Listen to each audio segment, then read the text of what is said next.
करने का सपना देखता था इंग्लैंड, उस देश को प्रधानमंत्री जी ने पिछाड़ कर भारत को 5 नंबर पे ला दिया।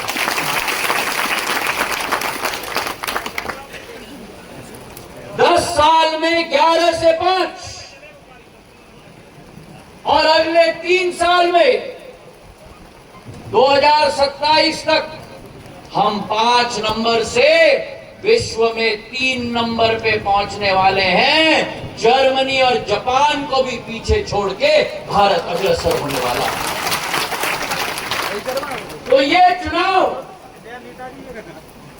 और मैं सभी से निवेदन कर रहा हूं, देश भर में मैं जहां भी प्रचार में जा रहा हूं, ये चुनाव गुना का चुनाव नहीं है, ये चुनाव मुंगावली का चुनाव नहीं है, ये चुनाव मध्य प्रदेश का चुनाव नहीं है, ये चुनाव असम का चुनाव नहीं है, ये चुनाव राजस्थान का चुनाव नहीं है, ये चुनाव गुजरात या महाराष्ट्र का चुनाव नहीं है, ये चुनाव भारत माता को विकास के चौखट पर पहुंचाने का चुनाव है। मेरे भाइयों,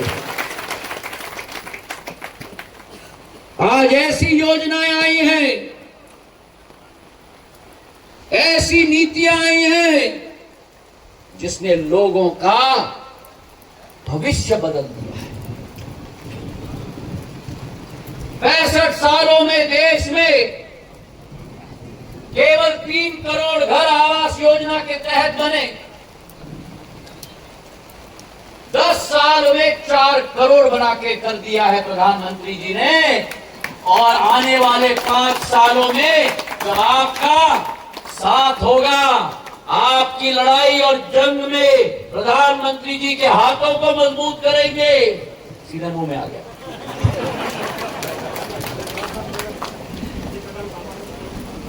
अभी मुझे खत्म कर। जब प्रधानमंत्री जी के हाथों को हम मजबूत करेंगे तो आने वाले 5 सालों के अंदर 5 करोड़ घर प्रधानमंत्री बना के रख देंगे। मेरे भाई और 65 वर्ष में 3 करोड़, या 10 वर्षों में 4 करोड़, अगले 5 साल में 5 करोड़। आज मेरी एक महिला के घर में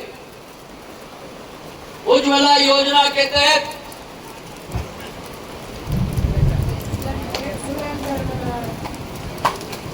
चूल्हा मिला है और सिलेंडर मिला है। और उसके पहले क्या स्थिति थी? एक महिला को फूक फूक कर लकड़ी के आधार पर 2 पैकेट सिगरेट रोज फेफड़े में निगलना पड़ता था धुएं का। और आज चूल्हा आ गया, गैस का सिलेंडर आ गया। 11 करोड़ महिलाओं को देश के अंदर, मेरे भाई और बहन, मेरी महिलाएं ताली बजा रही है। मेरे पुरुषों को क्या हो गया? तुम्हारे घर में तो महिलाओं को मिली है।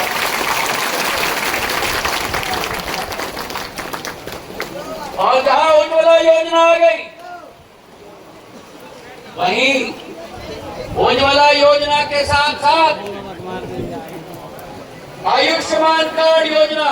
कितने लोगों के पास अपना आयुष्मान कार्ड आ गया? भगवान ना करे, पर अगर कोई परिजन बीमार हो जाए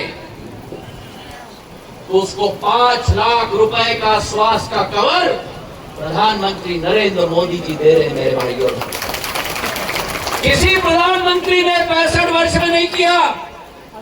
अगर किया तो केवल नरेंद्र मोदी जी ने किया। मेरे भाइयों, और कितने आयुष्मान कार्ड हुए?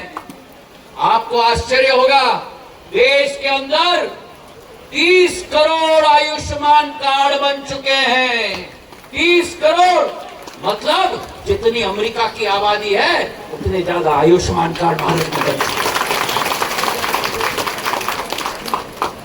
ये विकास है, प्रगति है।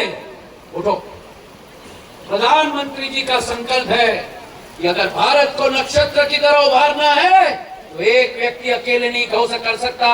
140 करोड़ जनता को मिलकर भारत माता के विकास के यज्ञ में अपनी आहुति देनी होगी। एक नौजवान को एक एक महिला को, एक एक बुजुर्ग को, तब भारत माता पूरे विश्व पर नक्षत्र के रूप में उभर जाएगी मेरे भाइयों। मोदी की गारंटी है, चाहे किसान सम्मान निधि हो, चाहे गरीब कल्याण अन्न योजना हो, 80 करोड़ गरीबों में आगे घर के आज भी मुफ्त में अनाज पहुंचाया जा रहा है। मुझे बताओ कौन सा दूसरा देश का प्रधानमंत्री ऐसा कर सकता है मेरे भाइयों ने। आज प्रधानमंत्री विश्व में घूमते हैं, पहले झोली फैलाकर घूमते थे कि भारत को राशि दो, भारत को टीका दो, भारत को दवाई दो। आज प्रधानमंत्री विश्व में घूमते हैं तो विश्व के नेताओं का लाइन लग जाता है उनसे मिलने के लिए। ये भारत आज एक सफर पर निकल चुका है। ये मां भारती का सफर है, ये मां भारती का सफर है अमृत काल से शताब्दी काल तक। अमृत काल से शताब्दी काल तक। डरो मत। वाजपेयी जी ने कहा था बादल छटेगा, सूर्य कमल, और आप देख लेना 7 मई के बाद 4 जून को बादल, सूर्य और कमल।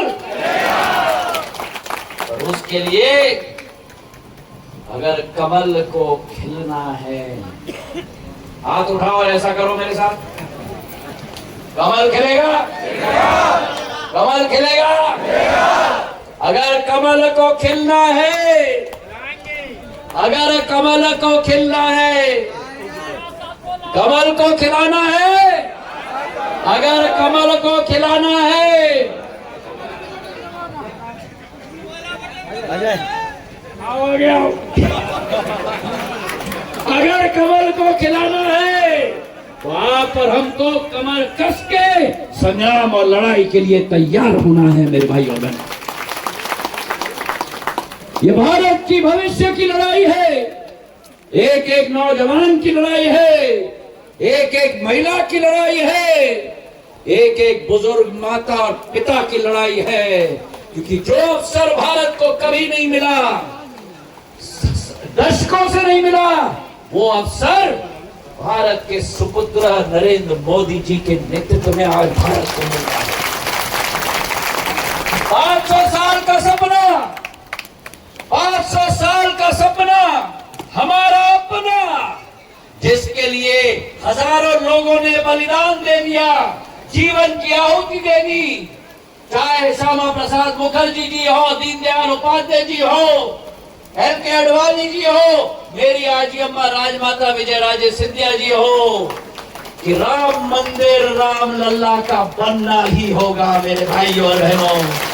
भारत माता के सपूत नरेंद्र मोदी जी ने 22 जनवरी को वो 500 साल का सपना पूरा कर दिया और राम लल्ला का प्राण प्रतिष्ठा करके राम लल्ला अब टेंट में विराजमान नहीं होंगे, अयोध्या में प्राण प्रतिष्ठा करके अपने मंदिर में विराजमान।